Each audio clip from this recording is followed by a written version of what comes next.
प्रभु यीशु मसीह के सामर्थ्य नाम में आप सभी को जय मसीह। तो भाई बहनों, आज हम फिर हाजिर हुए हैं नई दुआ प्रार्थना नए विषय के साथ। तो भाई बहनों, आज हम आपको बताएंगे कि जब हम दुआ करते हैं, प्रार्थना करते हैं, तो क्या होता है। कभी कभी हमारी प्रार्थना का उत्तर देर से आता है, प्रार्थना का जवाब आने में देरी हो जाती है। तो ऐसा क्यों होता है?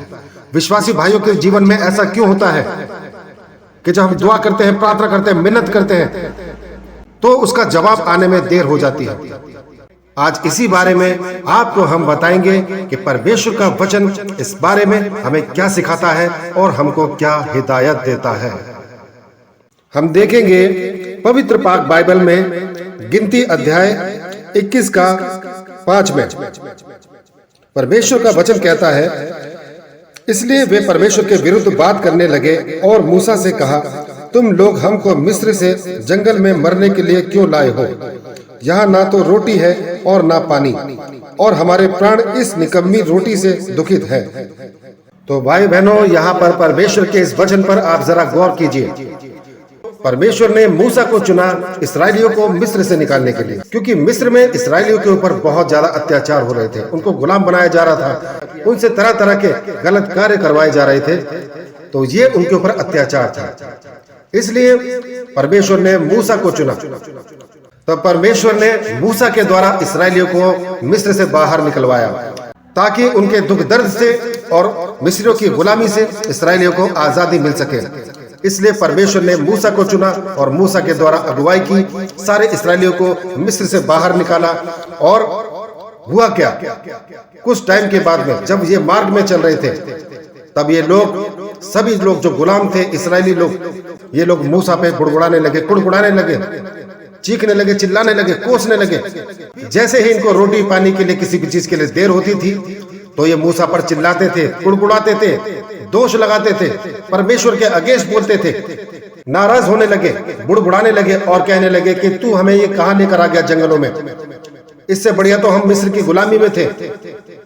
यहाँ पर तो ना रोटी है, ना पानी है, ना कुछ, कोई साधन नहीं है यहाँ पर। इस तरह की बातें करने लगे मूसा के अगेंस्ट। मगर भाई बहनों, जब परमेश्वर ने इस्राएलियों को मिस्र से निकाला, तो उनके लिए सारी की सारी व्यवस्था करके रखी थी। परमेश्वर उन सभी लोगों के ऊपर मन्ना बरसाता था। जब इन लोगों को भूख लगती थी, तो आकाश से मन्ना बरसता था, जिसको खाकर इनकी भूख मिटती थी, आराम से सोते थे।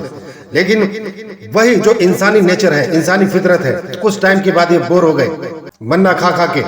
जब ये मन्ना खा खा के बोर हो गए, परेशान हो गए, तब ये फिर बुड़बुड़ाने लगे मूसा के ऊपर। तब मूसा ने परमेश्वर से प्रार्थना की, गुहार की, और परमेश्वर ने इन लोगों के ऊपर बटेर की बारिश की। मगर भाइयों बहनों, हुआ क्या, वही इंसानी नेचर, इंसानी फितरत, ये फिर बुड़बुड़ाने लगे और कुड़कुड़ाने लगे मूसा के ऊपर, मूसा पर दोष लगाने लगे। जबकि भाई बहनों, आप देख सकते हैं पवित्र बाइबल में परमेश्वर ने मूसा के द्वारा इन सभी जातियों के ऊपर मन्ना बरसाया। जब ये मन्ना से बोर हो गए, तो उनके ऊपर बटेर बरसाया। मगर वही इंसानी फितरत, ये फिर से कुड़कुड़ाने लगे, बुड़बुड़ाने लगे। और यही कारण था, यही रीजन था, यही वजह थी, इनका जो 40 दिन का सफर था, वो 40 साल का हो गया, 40 सालों में तब्दील हो गया। तो भाई बहनों, आप समझ सकते हैं परमेश्वर क्या चाहता है, खुदावंद हमसे क्या चाहता है। परमेश्वर ने इनको किसी भी चीज की कमी नहीं रखी, इसलिए आपको भी किसी चीज की कमी नहीं रहने देगा परमेश्वर।